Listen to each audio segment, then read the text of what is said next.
la proposition 16, elle s'interroge sur les moyens de limiter tous les phénomènes d'optimisation fiscale. Donc, pour parler clair, il s'agit vraiment de se centrer sur la question de la présence des paradis fiscaux. Et là, je peux donner juste un chiffre. Selon l'ONG Tax Justice Network, il y aurait 20 000 milliards de dollars d'actifs cachés dans les paradis fiscaux. Donc ce sont des sommes absolument considérables. Et c'est vrai que là, les banques et les opérateurs financiers en général ont une responsabilité énorme puisqu'ils contribuent largement à faire transiter des capitaux vers ces paradis fiscaux pour faire donc de l'optimisation fiscale et d'une manière, là rappelons-le, qui parfois est légale, mais qui bien souvent ne l'est pas, et même quand elle est légale, est le plus souvent assez illégitime. Voilà, donc il y a une tendance à une compétition fiscale de la part des États, en concurrence à laquelle participent au premier chef ces paradis fiscaux, et qui est tout à fait défavorable à la mise en œuvre d'une justice fiscale.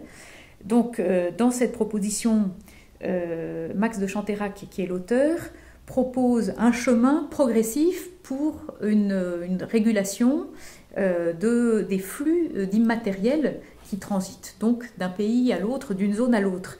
Et en fait, sa grande proposition, elle consiste à dire qu'il faudrait encourager l'enregistrement statistique des flux d'immatériel par les entreprises sur un système calqué sur la déclaration d'échange de biens qui existe déjà et qui serait à étendre aux services et à tous les flux d'immatériel.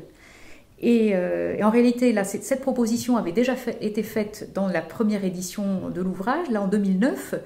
Et alors on ne sait pas si c'est en lien ou pas avec la publication de l'ouvrage, mais ce qui est sûr, c'est que l'Europe a mis en place, du point de vue des échanges des immatériels, ce type d'enregistrement. Donc c'est déjà un pas en avant, et ce qu'il faudrait faire, c'est le promouvoir au niveau mondial. Voilà. Alors après, d'ailleurs, la proposition fait un point sur les avancées liées aux mesures préconisées par le G20 pour lutter contre les paradis fiscaux.